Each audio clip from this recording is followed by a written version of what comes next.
Chapter 3 is before chapter 4. 20 and 21. 20 and 21. Well, wait. Are you there? Say amen if you're there. Okay, what about this side? Amen. Okay, if you're there, if you're here, say amen then. Praise God, praise God. Chapter, it's the second to the last slide. Praise the Lord. Chapter 3, verse 20 and 21. It reads, Now unto him who is able to do immeasurably more than we all ask or imagine, according to his power that is at work within us. To him be the glory in the church and in Christ Jesus throughout all generations, forever and ever. Can we just all read the red letters? 1, 2, 3, and read. Now to him who is able. Now look at your seatmate and tell them, I'm glad you're here this morning. And then you may all be seated. You may all be seated. Except for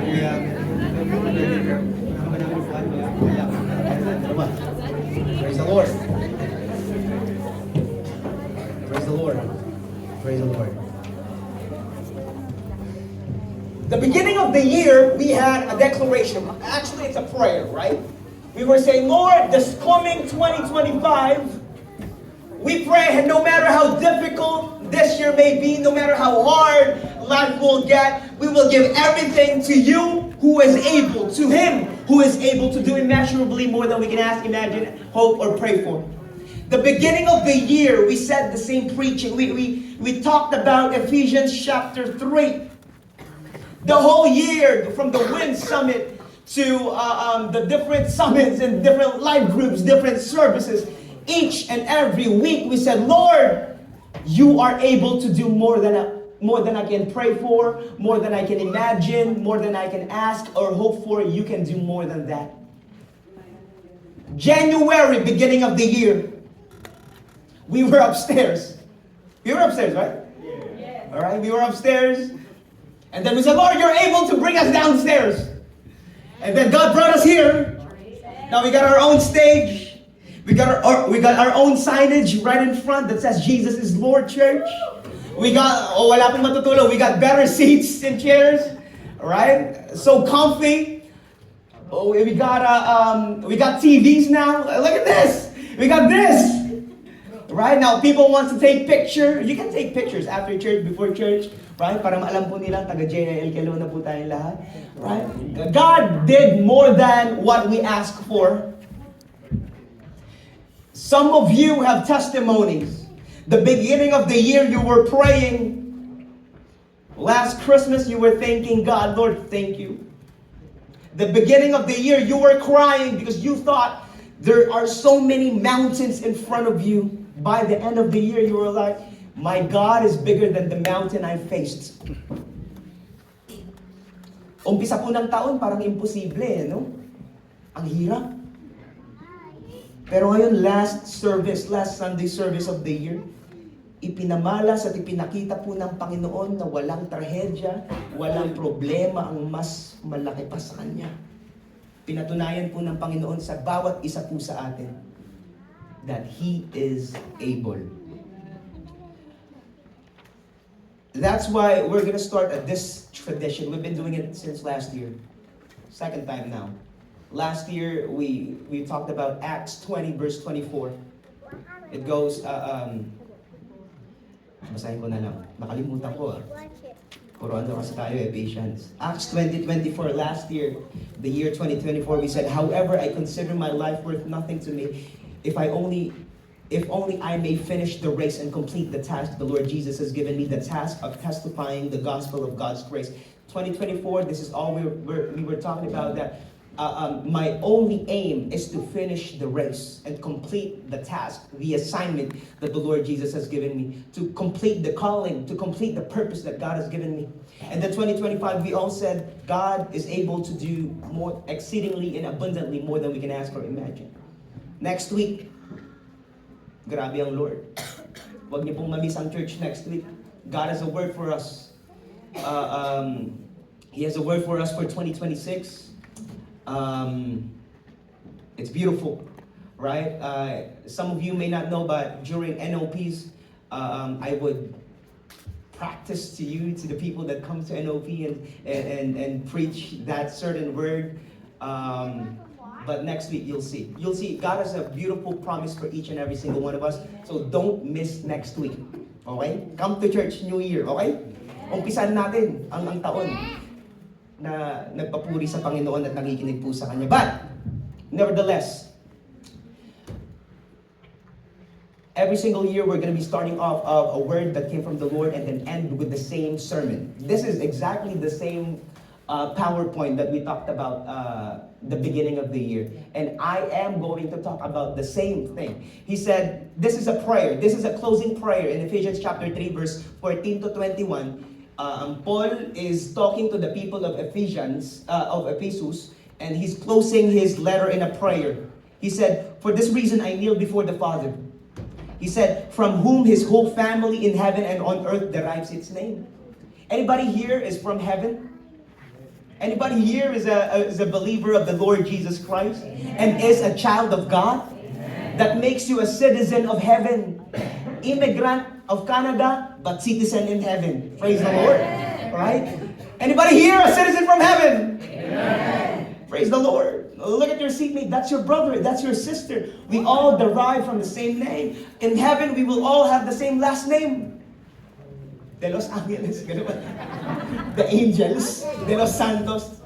The saints. No. We will all have the same name. We will all be the same, under the same name, under the same banner.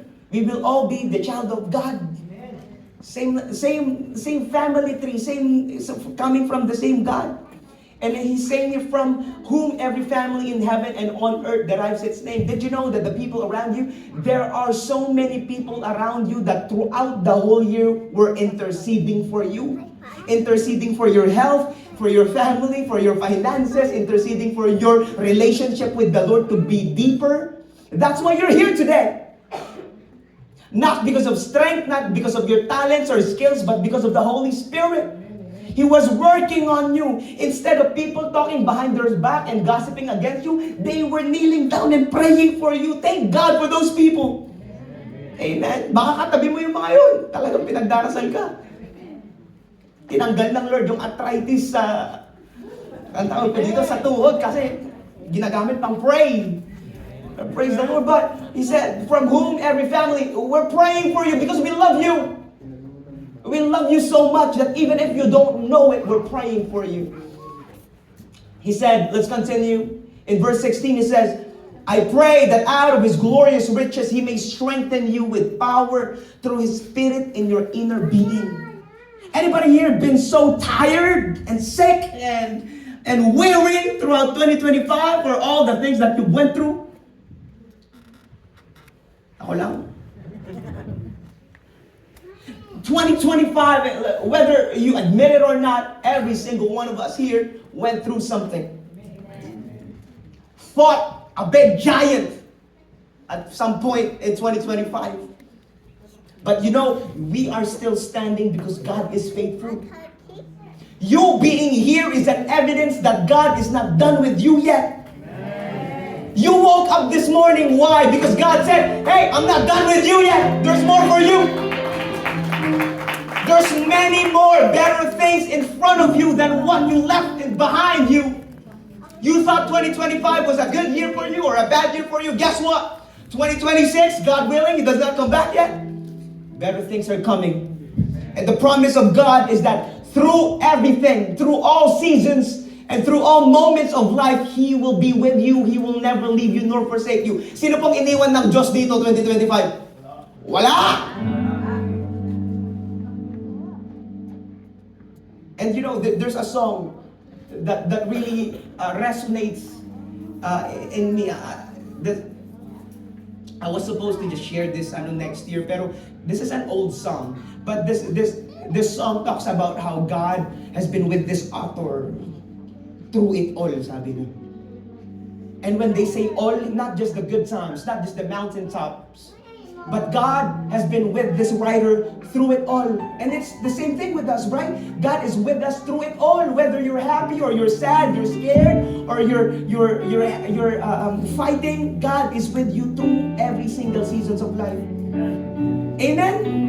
Hindi ka pinabayaan ng Diyos. Na wala na lahat-lahat. Si Lord is forever. It goes, you are forever in my life. You know that song? You see me through the seasons. And the prayer is, cover me with your hands and lead me in your righteousness.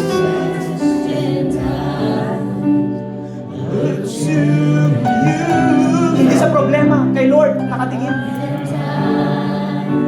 Wait on you. And then the chorus goes, I'll sing to you, Lord, a hymn of love for your faithfulness to me. Come on, sing a hymn of love. 'Cause I'm carried in everlasting arms. You never let me go. You see it? Through it all. Tapos pag may mga moments, there are moments within the battle, within the fight. You don't know what to say anymore. You don't know what to pray anymore. You don't have any tears left to cry anymore. And you just have one word to say to the Lord. Wala ka nang ibang masabi, hindi mo na alam sasabihin mo. And then you just shout, Hallelujah. When you don't know what to say anymore, you just say Hallelujah. Hallelujah. Hallelujah means 1,000 thank yous, Lord. Hallelujah.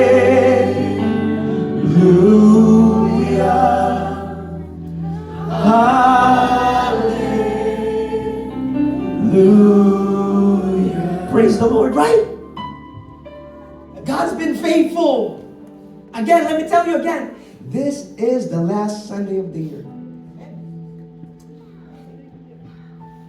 Wow. Wow. God never left us through it all. Praise God. And then let's continue. He said, he's praying, right? That I pray that out of his glorious riches, he may strengthen you with power through his spirit in your inner being. So that, why? So that, he said in verse 17, so that Christ may dwell in you, in your hearts, through faith, of course. And I pray that you, being rooted and established in love, may have power, together with all the saints, to grasp how wide, how long, how high, how deep is the love of Christ. Ang tunay na kapangyarihan ng isang mananampalataya, the real power of a Christian, is the love of God, the love of Christ. You know why? Because whatever you're facing, if you know, if you believe, if you truly are confident that Christ loves you, whatever you go through, you know that God will take care of you. You know why? You know why you know that God will take care of you, will provide for you, will protect you, will be with you? Because God loves me. God loves you. Kung naniniwala kang mahal ka ng Diyos, ano man ang harapin mo, alam mo, hindi ka niya tatantanan. 25 oras every single day. 25 days a week, 25 hours a week. Sobra pa ng isa. Hindi natutulog ang Diyos, lagi siyang nakabantay. So what is there to worry about if you know that God loves you? You know what Romans chapter 8:31 says? He said, if God is for us, then who can be against us? If God loves you, then what is there to worry about? You're worried about your family members, your spouse. You're worried about your children. You're worried about your finances. You're worried about your papers. Why are you worried about those things? God loves you. He's gonna take care of you. He's gonna take care of you. So if God is for you, if God loves you, who can be against you? And then you know what he said in 8:32 after 31? He said, let me read out of my Bible. He said, look at this. He said, He, God, who did not spare His own Son. Ang Diyos na hindi pinagdamot ang kanyang bugtong na anak. He who did not spare His own Son, but gave Him up for all of us. How will He not also along with Him graciously give us all things? Kung kaya nang ibigay ang kanyang bugtong na anak, paano pa kaya yung mga pangangailangan mo? Sa tingin nyo, mahirap pa yun sa Lord? Sa sobrang pagmamahal ng Diyos, binigay niya yung isang uniko iho niya. Tapos sa tingin mo, yung mga pinagdarasal mo, hindi niya kayang ibigay. God loves you more than what you're worried about. And let me tell you something. This year, this coming year, God willing again, because we don't know, right? Maybe the Lord comes back soon. Maybe bukas, maybe later on, maybe tomorrow, all the prophecies in Revelation will come to fulfillment and the Lord comes back suddenly, like a thief in the night. But God willing, we get to 2026. We get through 2026. Let me tell you something. There will be a lot of sacrifices and surrenders that you will offer to the Lord. Madami kang i-give up. But let me tell you something. Nothing that you sacrifice, nothing that you give up to the Lord is greater than what He can give you. Everything, everybody. Let your slogan, your motto in life be, if it is not from God, it is not for me. Na lahat ng tatanggapin natin, galing lang sa Diyos. Every good and perfect gift comes from the heavens. Ano? Sabi ng Bible. So the Lord will give you perfect, the things that is perfectly for you, and only good things that will cause good things in life. Are we understanding this, church? Hindi ko po tinatakot ang mga tao. I'm just saying, I'm just giving you hope. That though you have surrendered great and mighty, many things to the Lord, don't you worry. His promises are greater than your sacrifices. His promises are greater than whatever you will lose in life. You know why? Because God loves you. And He knows what you need. Sino po dito nagkasakit tapos pinagaling ng sa 2025? Kahit lagnat lang. Pneumonia, ang ganun, sakit sa sakit sa batok, kakalitsyon. Every single week may litsyon sa church. Grabe. Kami kahapon nakakalitsyon na naman eh. Every week, literal po, every week may litsyon. Buti na lang wala sumakit ang batok this Christmas season, amen? Konti lang nag-even, ayaw magsinungaling ng iba, no? Praise the Lord. Pero healthy tayo, amen? Amen. Lahat, nandito tayo. That's why we're here today, because we're healthy, because God healed us, God protected our health. Somebody say, praise God. Praise God. Praise the Lord. Meron pong awit na sinulat po ang ating maestro. Hindi si Kuya Melvin. Si Kuya, pareho lang din, Kuya Marlon. Ate Joanne from Green Hills. It's, I believe everybody knows. If you're from JIL, you know this song. But this song declares that God is the God of miracles. God is the God of wonders. And throughout 2025, time and time again, He showed that He is able to do more than we can ask or imagine. Sino po dito pinagaling ng Diyos? This year, itaas ang kamay. Praise, pinagaling ka eh. Dapat malakas ka. Hallelujah! Dakilang Diyos, sinasamba kita. Buong puso, lakas at kaluluwa. Dakilang Diyos, kapangyarihan. Ang mga himalang kamangha-mangha. Kagalingan sa aking karamdaman. Praise the Lord. Lakasan ng kaligtasan. Dakila ka, purihin ka. And then everybody sing. Ikaw ang Diyos ng himala. Hindi ka nagbabago. Ngayon at kailanman. Kapangyarihan mo'y kamangha-mangha. Jesus, ikaw ang Diyos na himala. your God is the God of miracles? Do you believe that God is not under the law of physics or law of nature? That He can do whatever He wants? And if it's for His glory, He's gonna do it. The greater the suffering, the greater the trial, best believe the greater the miracle you will see. Nothing is impossible to the Lord. Nothing is impossible to the Lord. I know. Let me continue here before I baka hindi nyo na ako imbitang mag-preach pa mag-overtime. Itiwalag ako no? It says here, may you have the power together with all the saints to grasp how wide, how long, how high, how deep is the love of Christ. Which is impossible, really. It's impossible to know how long, how wide, how high, how deep the love of God is. It's so great. Right? God's love for you is greater than what you can think of. It's greater than infinity. God's love is so wide that it can cover the width of your experiences. God's love is so long that it continues throughout the length of your lives. God's love is so high that it rises up to the heights of successes and celebration. God's love is so deep that it can reach to the depths of your discouragement, despair, and even to your death. God's love. How long, how wide, how high, how deep. God's love for you is greater. Hey, listen. God's love for you is greater than your sins. That even while we were still sinners, Christ died for us. Wala nang mas magmamahal pa sa'yo kaysa kay Jesus. Kanino ka pa mas magtitiwala? Jesus knows you so much. He knows your achievements. He knows your sins. Yet He died for you. Yet He lives again after 3 days so that you may have a new life. God loves you so much. So if God is for us again, who can be against us? If God loves you, then what are you worried about? What are you worried about? Even the birds in the sky is not worried where their food is gonna come from next.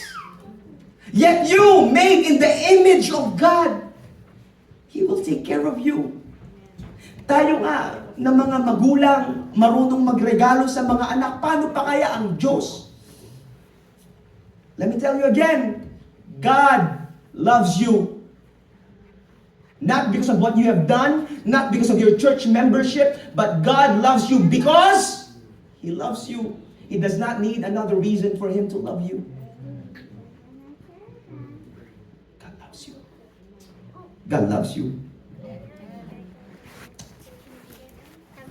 And look at this on the next slide. God's love drives out fear. It says in 1 John 4:18, there is no fear in love, but perfect love drives out fear, because fear has to do with punishment. The one who fears is not made in perfect love. God's love will drive out every fear. So whenever you're afraid of something, think about God's love for you. Mawawala po yung takot, yung pag-aalala, pag ang iniisip mo yung pagmamahal ng Diyos sa'yo. Your worry will just add wrinkles to your face. But if you focus on God's love, parang libreng Botox. You know? Praise the Lord. Walang natawa doon dito. Pag siwain, nakakatawa yun. And another one in Psalm 56, 3, 4, 5, it says, when I am afraid, I put my trust in you. In God, whose word I praise. In God, I trust, and I am not afraid. When I am afraid, I put my trust in you, the psalmist said. So when you're afraid, don't worship your fear. Don't keep focusing on your fear. Focus on God. God allowed that to happen so that you may refocus back to Him. And when you are focused back to Him, all the fears fade away. And all you're going to do is just worship God and say, Lord, you love me too much to let go of me. You love me too much, Lord God, for you to not take care of me. You said in your word, you will never leave me. You will never forsake me. Again, you might have, if you're going to remember anything that I have preached about this morning, God, do not forget this. God loves you. Do you believe? Amen. Do you need another reason for God to prove that He loves you? Do you need a house? Do you need a car? Do you need Lamia, open work permit, close work permit? Do you need PR card for Him to prove that He loves you? Are you still waiting for an evidence? Is the cross not enough? Hindi pa po ba kasya yung dumaloy na dugo sa krus ng Kalbaryo upang patunayan na mahal ka ng Diyos? I don't need another blessing for God to prove that He loves me. The cross and the empty tomb is enough. Ano mang mangyari sa buhay, I know that God loves me. Hindi ako pababayaan ng Diyos. Hindi pababayaan ng Diyos ang aking pamilya because He loves me. Amen. Amen. I am not afraid of tomorrow because God loves me. Praise the Lord. You know that song?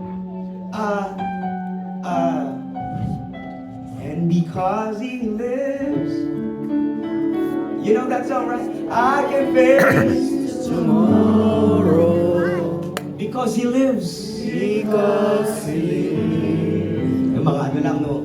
Quarentahin, nakakalaw. See why you know that song? Because I know, this is the confidence. And because I know He holds the future, and life is worth a living. Huwag kang sumuko! Because He lives. One more time, because He lives, before we end. And because He lives, dahil ang aking Diyos ay buhay, I can face. Hindi tayo matatakot. Sing it again. Because He lives. Because He lives. You sing. All fear is gone. Confidence. And because I know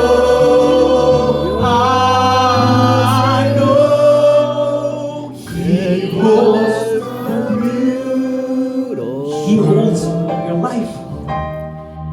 Your life is worth living just because He lives. Buhay pa rin po ang Diyos. Buhay pa rin ang Panginoon. Gising ang Panginoon ngayon. Naririnig niya ang bawat dalangin ng bawat anak niya. Hindi kanya, He's not gonna ignore you. God is great, yes. Yet you've got His full attention.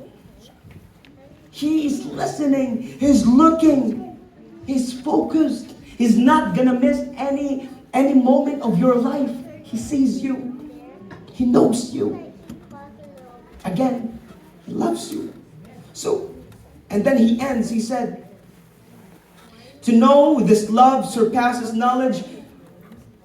I pray that you know this love that surpasses knowledge, that you may be filled to the measure of all the fullness of God. And then He said, now to Him who is able to do immeasurably more than we can ask or imagine. Now to Him who is able to do exceedingly abundantly more than you can ask or hope for, according to His power that is at work within us. To Him be the glory in the church, Christ Jesus, throughout all generations, forever and ever. Amen. To Him who is able. That's His whole point. This is a prayer not only for the Ephesians, but this is a prayer for all the believers and to all that will believe. May you never lose hope, because a Christian is never hopeless. A Christian is never futureless. Greater things are coming. But let me tell you something, before we enter 2026, I pray that before we even step into January 1, God willing, you start letting go of the baggages that does not belong to a child of God. It's time to let go of the sins that is not pleasing the Lord, that is quenching the Holy Spirit, that is grieving the Holy Spirit. Nagtataka po tayo bakit hindi natin na-experience ang abundant life.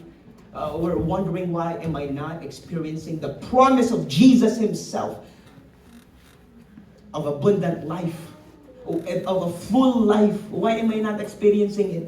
You're wondering, it's maybe because you're still carrying a sin, a baggage that you're supposed to let go of.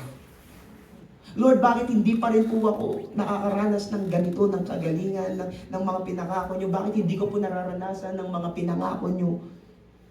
Have you thought about maybe there is something in you, with you, that you need to surrender to the Lord? Don't wait for January 1. Tomorrow is not promised. It's time to let go of the things that you need to let go right now. Whether it is a sin, whether it is bitterness, hatred, unforgiving spirit, guilt, shame. Maybe you have insecurity or self-pity. It's time to let go of the things that Christ died for. Ibigay niyo sa Kanya ang pinagbayaran niya. Don't hold on to the things that He already died for. Do you want Jesus to go on the cross again? It's time to let go of those things. You want abundant life? You want life that is full and meaningful? Commit to the Lord. Obey God. Let go of those sins. Let go of those hatred, bitterness, guilt, whatever it may be. It's time to enter to this coming year, God willing, with a fresh beginning, with a fresh heart. God lives in our hearts. Hindi siya pwedeng maki-roommate sa hatred. Hindi siya pwedeng maki-roommate sa bitterness. Hindi siya pwedeng maki-roommate sa kasalanan. It's either all Jesus or not at all. You choose. Again, nothing that you surrender, nothing that you sacrifice or let go is greater than the promises of God ahead of you. Amen. Kasi madaling ano po madaling pumalakpak, magkantahan, magawitan, right? But the real test of your faith is Jesus really your Lord? Is Jesus really your master?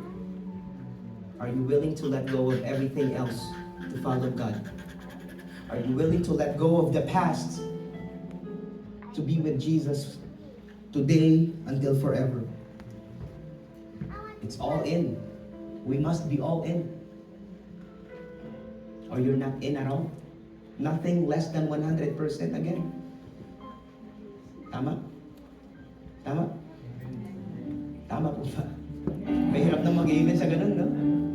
Mahirap, no? I understand.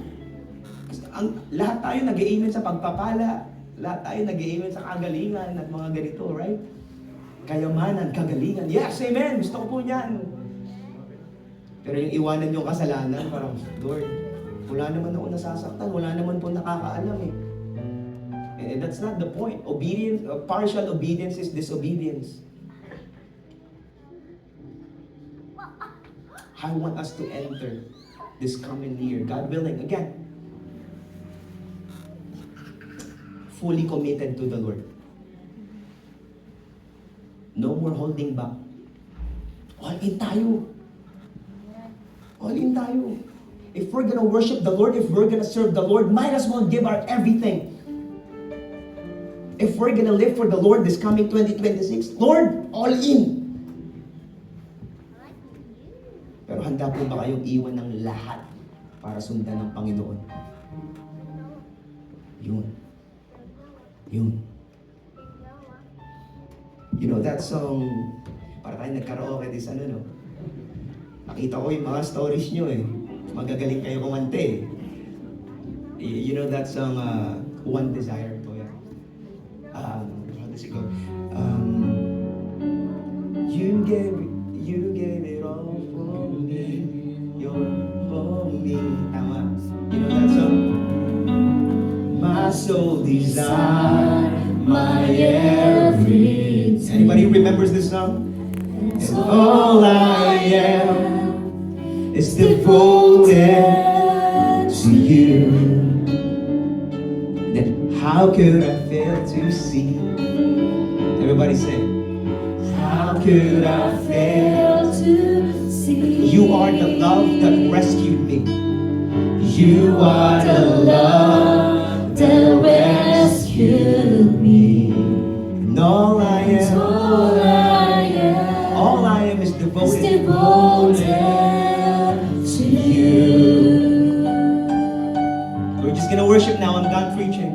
And oh, how can I not be moved? Lord, here with Lord, you. here with me. Have your way in me. So have your way in me. One request.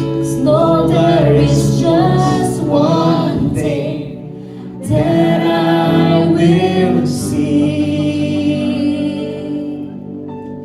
This is my cry, my one desire, just to be where you are, now and forever. It's more than a song. My one desire is to be with you. Is to be with you. At the beginning of the year, we said to Him who is able as a prayer, as a declaration that, Lord, this coming 2025, all the difficulties, all the hardships, it may seem impossible to us, but we give it to you. We give it to Him who is able to do exceedingly and abundantly. Ipagkakatiwala po namin lahat ng aming pagdaraanan sa year 2025 sa inyo, Panginoon. That was our prayer. Amen? But this year, 2026, a lot of us here started from a prayer in 2025, beginning of the year. Now, in the end of the year, has a testimony. Let's begin with Pastor Rosal. For 15 years, wala na pong ano dito, no, nakuha niya na yung card niya. Kahit may IRCC dito, wala na. Wala na kayong magagawa. 15 taon naghintay, wala siyang papeles. Ilang taon? Grabe. 5 taon ba? 10 taon sa Canada na wala siyang papeles. But she was holding on to the Lord. She was serving the Lord. This year, she became a permanent resident of Canada. She received in August, during our anniversary week, 9th anniversary, she received her PR card. 15 taon. Sino po dito? 1 taon nang naghihintay. 1 buwan nang naghihintay. 15. Maghintay, hindi, joke lang. Huwag kayong maghintay 15 years. Pwede ibigay ng Lord next year. Huwag naman gawing 15, no? Kuya Bobot, again, right here. Yung mga wala dito, pag-chismisan natin. Si Kuya Bobot, he came here first quarter of the year, I believe. Right? First quarter of the year, he was just sitting down at the bad family. He's not with him yet. The family was in Calgary, and then he approached me, and then he said to the team that he's praying for his PR kasi wala pa po silang ano rin nun. They're praying for their papers. Right? 9 months later, I think papunta po ako ng Pinas. When he messaged me, praise the Lord, Pastor. Permanent resident na po kami.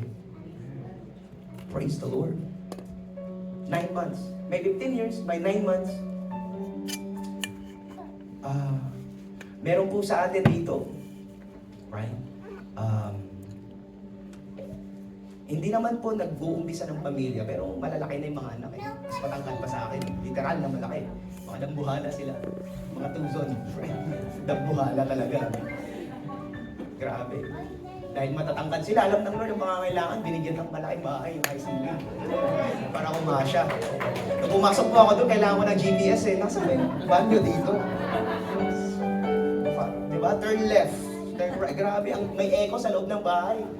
Pero hindi po namin pinagmamayabang na malaki ang bahay nila. Pinagmamayabang ko po na malaki ang Diyos nila.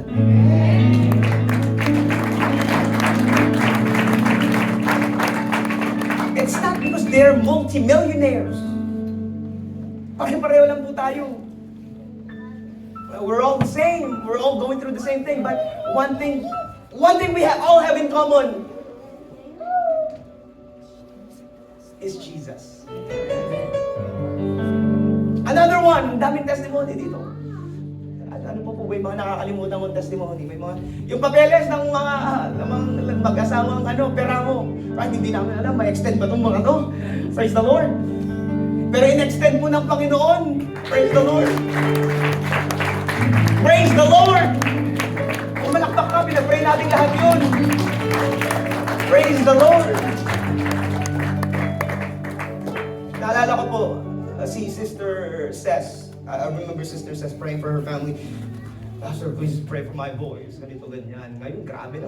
Magpapastor na yung mga anak. Dalawa, boss and boss. Di ba, Kuya Robel? Grabe. Mga nag-share ng gospel yan sa mga schools nila. Like, nobody knows, right? But they're doing what they're supposed to be doing because that's the genuine faith. That's legitimate. Whether people see it or not, they're gonna do it because that's who they are. Right? Ang pinagpe-pray lang nun, sana maging consistent sa church. Exceedingly abundantly. May mga susunod na magpapastor sa Kelowna. Amen? And speaking of that, si John, right? That's si John. Ayun. Right? Praise the Lord. Kulot yan, beginning of the year. Alright, by the end of the year, grabe, wings. Meron lang naman tayong UBC ESCO. Meron din tayong Romance Life Group. Mga boys life group. Okay? You wanna join a life group? Yung mga kaedad namin, ano po yan? 30 and below. Praise the Lord, mag-join po dyan. Meron silang life group yung mga boys natin. Nagkaroon tayo ng Invermere, nagkaroon tayo ng Cranbrook, nagkaroon tayo ng West Kelowna. Praise the Lord!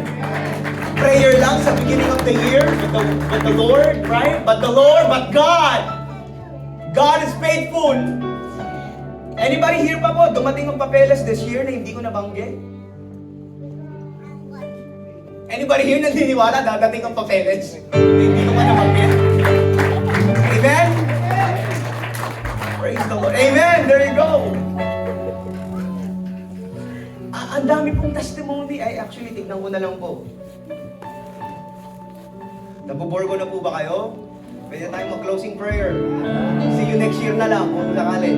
Meron po kasi akong bulletin board sa bahay. I have a prayer board at home. Right, whenever people text me or approach me to pray for them, I write it down in a sticky note and then I divided my prayer board into two.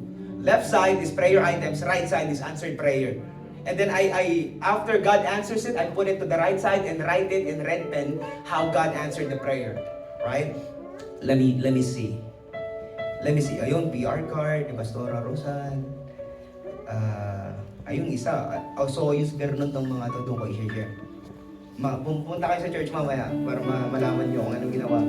Pinag-pray po lang natin yung anniversary natin. We had our district anniversary this year, August, right?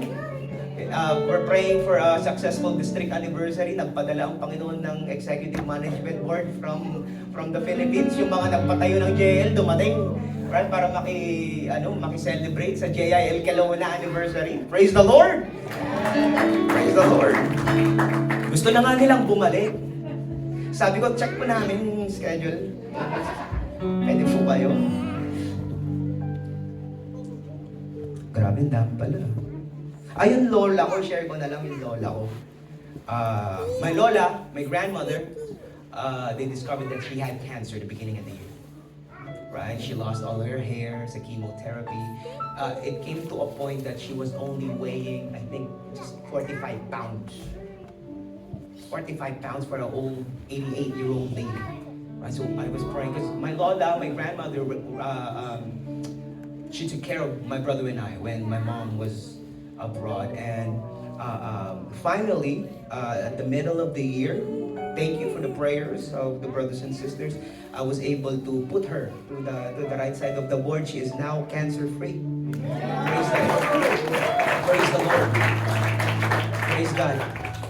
Mapapapeles man yan, mapabahay, lupa. Ay, may sino dito mga nagpa-bless ng kotse this year. Pakitaas mo kamay, mga ayaw magsundo, no? Alam ko kung sino-sino kayo eh. Pakitaas ang kamay! Hey, praise the Lord. May it be a house, a car, health, papers, babies. Sino po dito buntis? Diyos na buntis ngayon dito. Praise the Lord. Pakitaas mo ang kamay, Ninang, Ninong. Praise the Lord. Invited po kayo sa baby dedication. Whatever it may be, however difficult your situation may be, don't keep it to yourself. Give it to Him who is able. Who can do more than you can ask or imagine. Whatever and I say whatever it may be. Nothing is too difficult, nothing is too hard, nothing is impossible to Him who is able. So let's end the year. Some of you are still waiting. Some of you are still fighting. But keep going, God is not done yet. He is in the waiting. He is in the journey. And best believe, He already knows the solution. You just have to keep moving forward. Don't give up. Amen? Ano po yung song of the season nyo before we end? Anybody here maybe on this group? Shout out that song. What's the song that you've been singing for the whole year? Ano po yan? O isa-isa lang. Huwag kayong mahiya. Ano po yan? Walang nag-worship this 2021? Who am I? Who am I? Alam niyo yung who am I ng casting grounds ko yan? Pinalig tayo sa Pilipinas, oh. Praise the Lord. Sino yung mga high school nung lumabas to? Praise the Lord. You know this song, right? I love this song because this talks about who I am is not about me. Who I am is about you, Lord. Amen? Touch the Lord of all the earth. Hey! Get to know my name. Get to feel my hurt. One more time. Who am I? That the bright and morning star sing.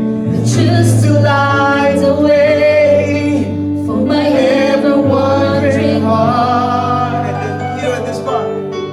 Not because of who I am, but because of what you've done. Not because of what I've done, but because of who you are. I am a flower quickly fading, today and gone tomorrow, away tossed in the ocean. Vapor in the wind, still you hear me when I'm calling. Lord, you catch me when I'm falling, and you told me who I am. I am yours. Let me remind you this, hindi ikaw ang kasalanan mo. Hindi ikaw ang tawag ng demonyo sa'yo. Hindi ikaw ang nakaraan mo. You are a child of God. You are who God tells you who you are. And you define yourself by what God has called you. So refuse to be called by anything else. I am a child of God. I am not my past. I am not my reputation. I am a child of God because that's what God told me. I am His. Sino ka? Child of God. I am yours. Hallelujah. What about this side? Tapos na po tayo. Karaoke na to. Worship session. Thanksgiving service. What about this side? Ano po yung song of the season yun na talagang grabe, Lord? Ano po yun? Ano po yung dakilang katapatan? Alam niyo po yung dakilang? 5 pesos po mamaya. Dakilang katapatan. Anybody knows this song? Dakilang katapatan? Pakitulong po tayo sa first verse.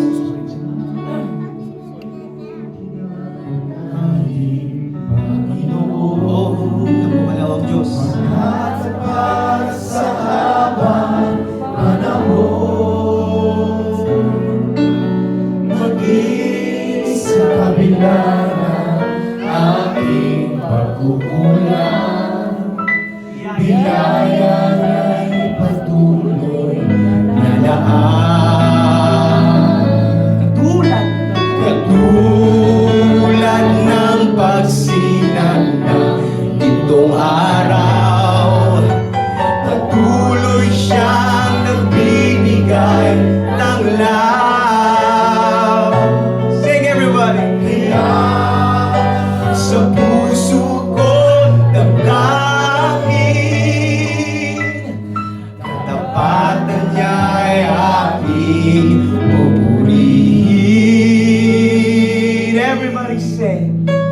Dakila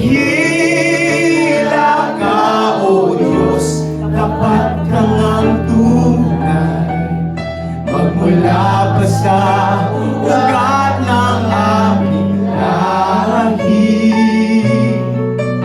Puno'y magunaw man maasahan kang lahi. Maging hanggang wakas nito. Ano mo yung last chorus nito? Ano yung last chorus nito?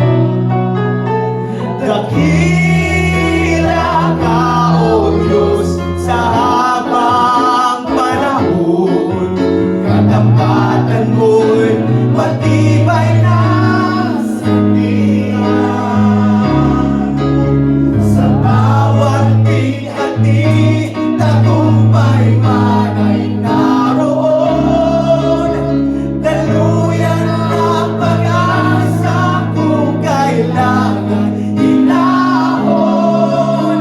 Pag-ibig mo'y nagay sa amin noon hanggang ngayon.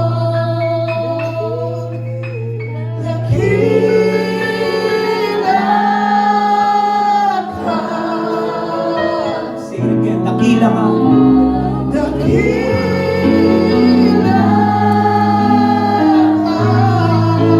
Sing it again. Great are you, Lord. Dakila ka.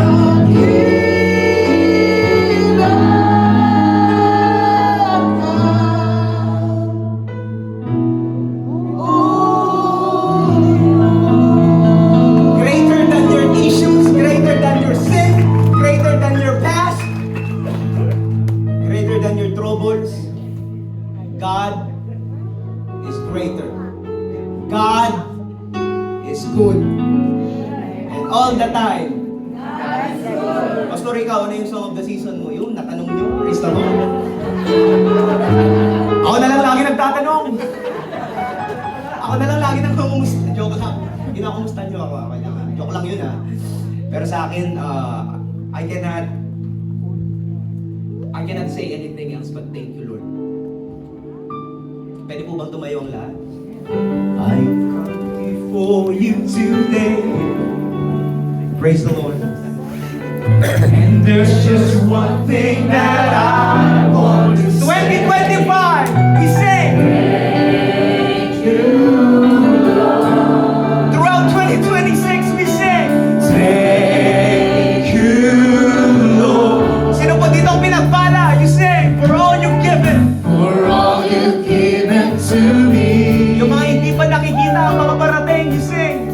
For all the blessings that I cannot see. Everybody sing. Thank you, Lord. Yes. Thank you, Lord. Everybody. With a grateful heart, with a song of praise, with an outstretched arm, I will bless your name. One more time, with a grateful heart. With a grateful heart. Not a loser, but a grateful heart. Not a worried heart, but a grateful heart. With an outstretched arm.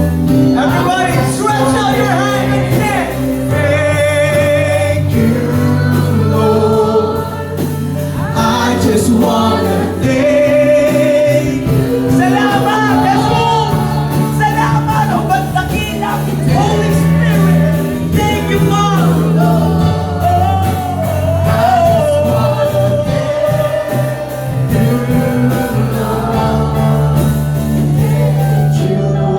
Before tayo, last time na po talaga, isang repeat na lang. But before we end the year, can we just again give God all the glory? 2025, binigyan ka man, naghihintay ka pa rin. Give Him all the thanksgiving. Give Him all the glory. Give Him all the worship. Yung mga nahihirapan, yung mga nakataas ng kamay dahil panalo na. We give God the same energy. We give God the same worship because He deserves it. He deserves it. Thank you, Lord. Thank you, Lord. Amen po ba? Come before you Thank you, Lord. Give Him all the worship. and there's just one thing that I want to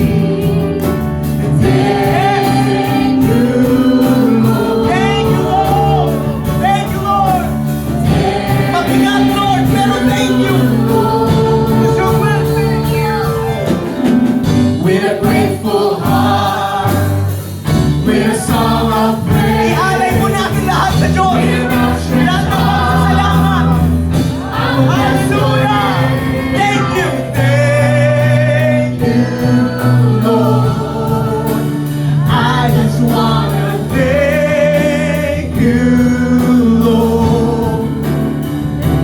Sing thank you, Lord. I just wanna thank you, Lord. Thank you, Lord. As a church who truly loves one another, in the next just 1 minute, because I've already went over time, can you just pray for someone and declare to them that God